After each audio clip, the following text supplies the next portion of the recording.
Hey, welcome back to Totally Rad Guitars. In this video, we're going to be checking out the Charvel Predator.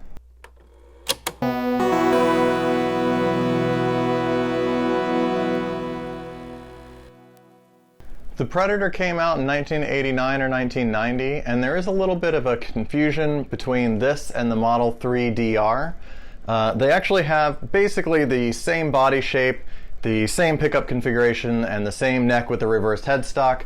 But the difference, you can tell the difference between those two is that the 3DR has the Jackson JT6 bridge, which is top mounted, not recessed, and the logo is not the toothpaste style logo, it's the sort of guitar Charvel logo. This one being a Predator, it's a little bit later of a model, and it's got the JT590, which is a German made by Schaller Floyd Rose bridge. It's a little bit different than an actual Floyd Rose, so some people swap these out for true Floyd Roses, and then obviously the headstock is updated with that new logo, but otherwise it's the same body shape. You have this sort of smaller, dinky body shape with the sharp radius edges. You have a volume control, humbucker, single, and then a 5-way blade switch. This switch is actually a 5-way super switch, and what that means essentially in the bottom position, it's the bridge humbucker in series. That's like your standard humbucker tone. In position 4, it is a single coil, so it splits. Position 3 is both pickups on at the same time. Position 2 on this one, the neck pickup is in series. This neck single coil is actually a dual rails pickup, so it's basically a miniature humbucker. So you have series mode just like a regular humbucker, and then the last position is the single coil pickup in single coil mode. So you basically have all your coil split options across the switch here, which is really, really cool. On the 3DR, you only have a 3-way switch because you didn't have the rails pickup. It was just a standard J200 single coil. So you just have the 3 switching options. The Predator is just a little bit updated in that respect. And then another thing about it is, in another video I did not too long ago, I reviewed a Charvel Spectrum, which has the same looking neck with the reverse headstock, but that one had an R2 width nut. All Predators have an R4 width nut. But other than that, I don't think you could really tell the difference between this neck and the one that's on the Spectrum. And both of these necks, all the Charvel model series necks like this, have this really nice glossy lacquer finish to them. It's very smooth. I like it a lot. My hands don't get really sweaty when I play.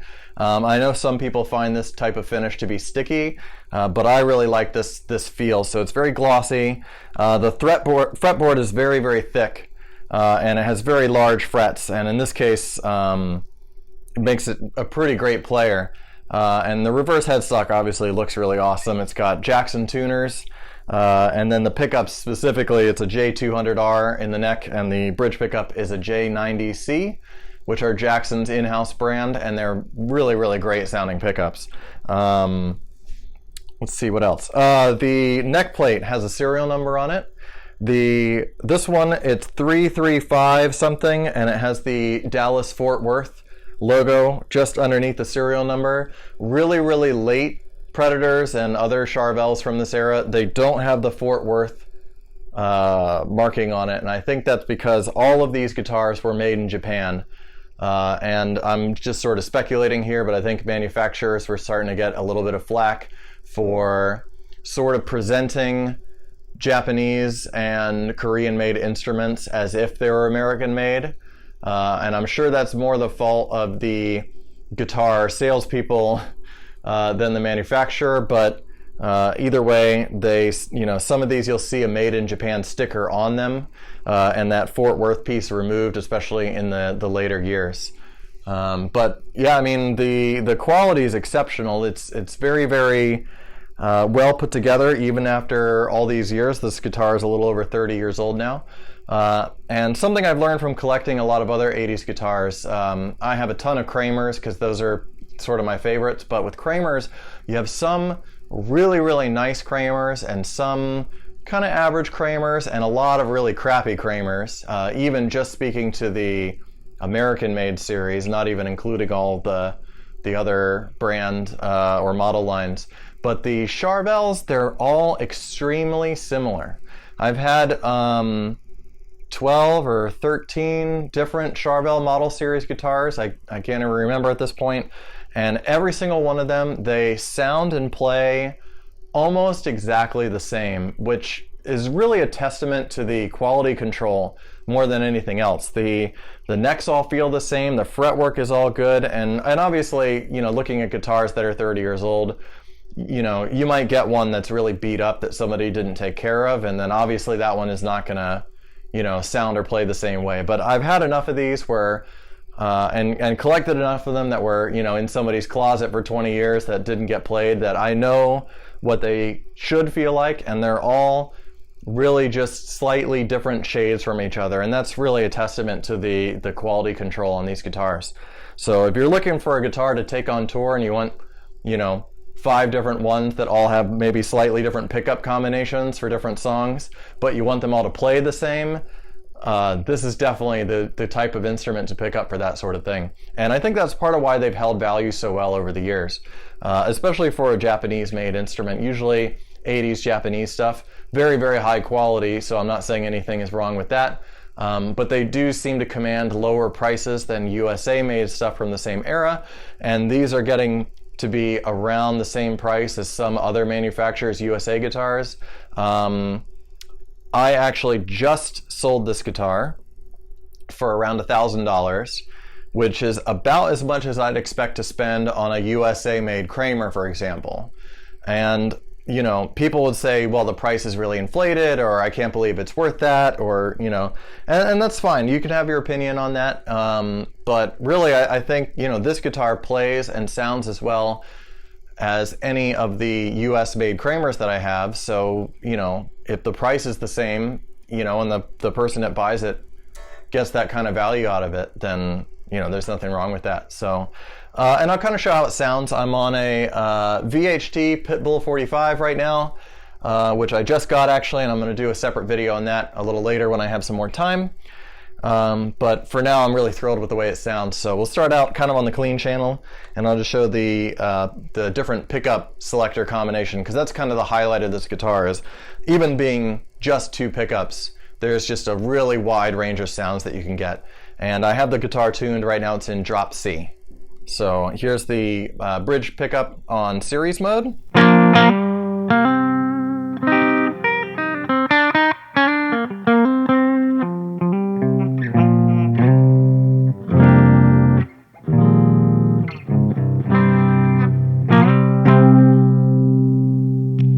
And switching to single coil mode.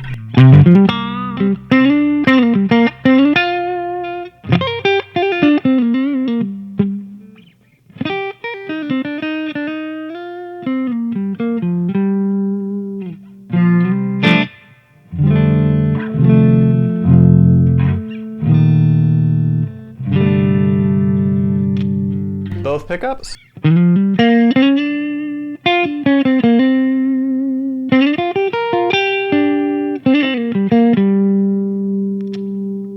Neck pickup in series.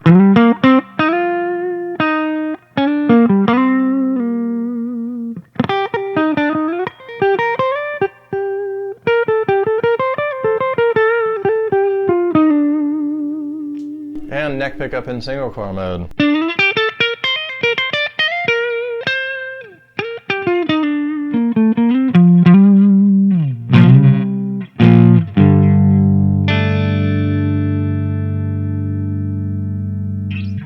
So that's pretty wide range, and I really think that these pickups sound great. I'll go over to the drive channel a little bit and just kind of play there.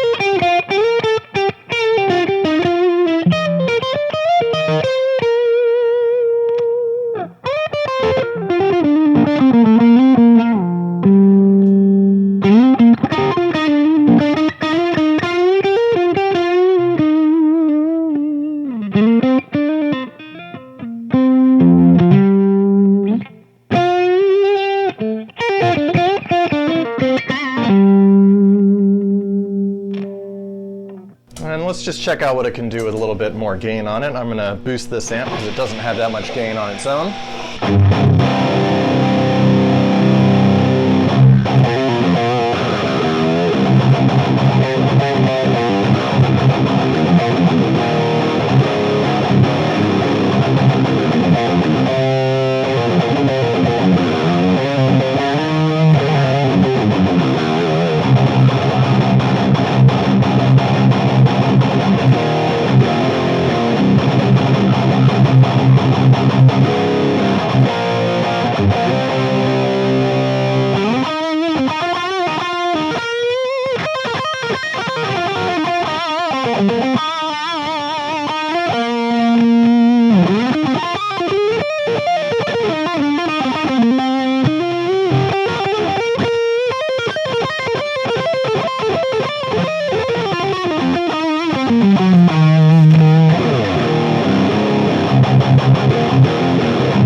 Alright, well that's about it. Thanks for watching and stay tuned for my next video. Have a good one.